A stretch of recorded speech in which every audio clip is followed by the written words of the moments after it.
Back in the days of film, shooting infrared was something of a challenge. It normally involved loading your film in complete darkness and then composing your shot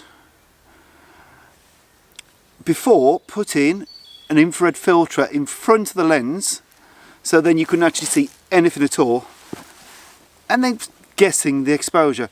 And by saying guessing, it's because simply a camera does not meter for infrared, not a film camera anyway. And infrared is basically, it's a different wavelength to visible light, so the exposure is different. So it's a little bit of guesswork. And the same goes for focusing, because the focusing is not exactly the same as visible light. So all in all, shooting film infrared was a challenge.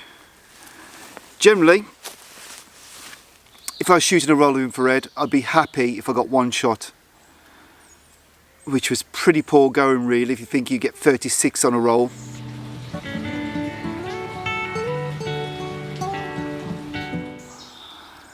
But everything changed with digital, and digital cameras made infrared so much easier. So essentially you now have two choices. You can either use an infrared converted camera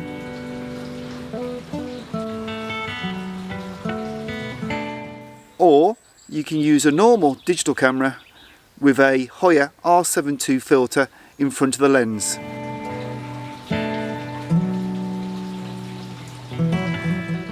And what the filter does is effectively block out visible light, so just infrared light is coming through.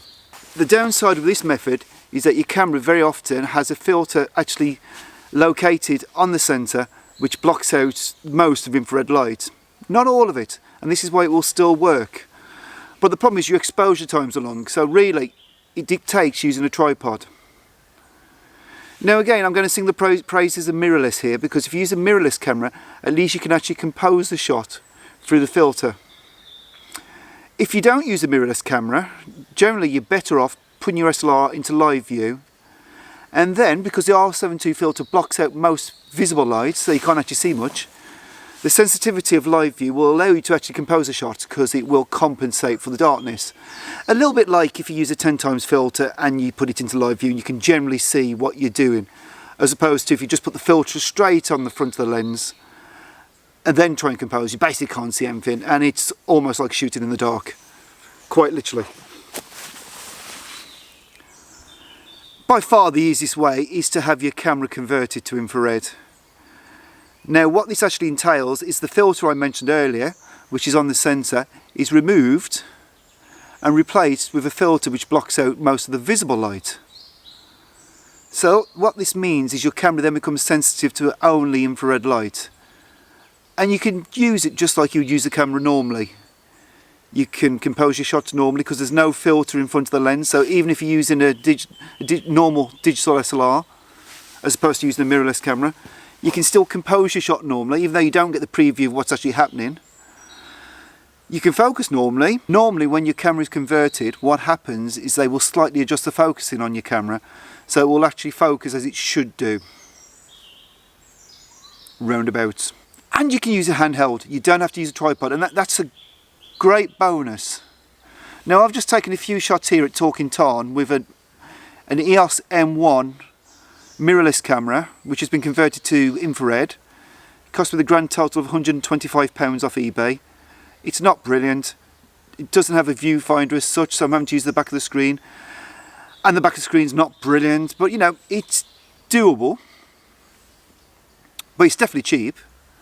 But if you've got an old camera kicking around and you want to get converted, in the UK you can get it converted for about £250. In the States, probably around the $250 mark. So, whilst not exactly cheap, it's a lot less expensive than what it used to cost me with film, when you used to have to pay £10 to £15 a roll, get it processed, get it scanned, maybe get one shot. And, you know, realistically, it used to cost me £40 for one image.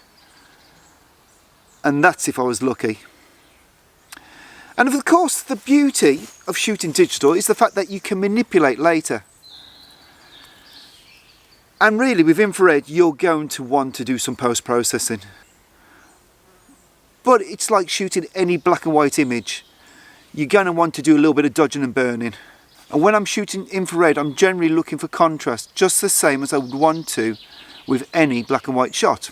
As for the subjects you can shoot with infrared, really woodland springs to mind, especially on a nice day when there's a little bit of light breaking through. If you read the magazines, they will tell you that you should be shooting infrared on spring, summer days and pack it away, autumn, winter.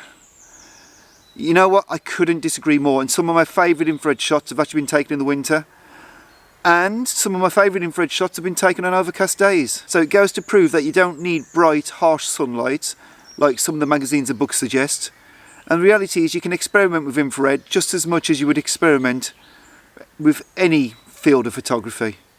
The one thing I would say is a no-go is people.